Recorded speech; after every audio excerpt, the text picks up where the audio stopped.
Eksekutor penembakan pegawai Dishub Makassar ternyata oknum polisi. Dibayar 85 juta. Ikut sakit hati. Seorang oknum polisi terlibat dalam pembunuhan pegawai Dinas Perhubungan, Dishub Kota Makassar, Najamuddin Sowang. Orang yang menembak Najamuddin adalah oknum polisi berinisial SA. Hal tersebut disampaikan oleh Kapolrestabes Makassar, Kombes Budi Haryanto. Ia pun memastikan SA bakal diproses secara hukum. Tidak hanya sanksi pidana, oknum polisi itu juga akan mendapat sanksi etik. Budi menyampaikan, SA memperoleh senjata melalui online yang juga terlibat jaringan teroris.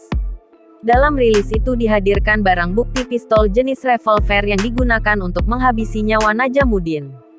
Selain itu, puluhan selongsong atau amunisi yang diamankan polisi. Sementara itu, uang tanda terima kasih yang diperoleh SA dari aksi pembunuhan itu totalnya puluhan juta. SA ditetapkan sebagai tersangka setelah menjadi eksekutor penembakan Najamuddin Sowang.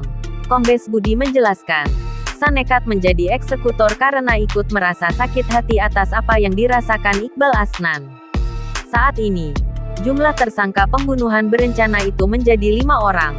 Iqbal Asnan sebagai otak pelaku, SA sebagai eksekutor, dan AS, serta AKM ikut terlibat.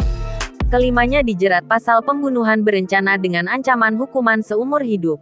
Sebagai informasi, Najamuddin dikira meninggal dunia akibat kecelakaan tunggal.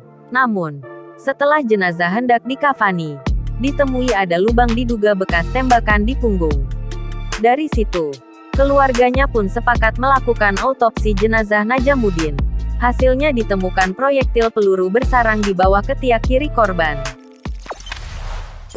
Jangan lupa subscribe, share, komen, dan like ya!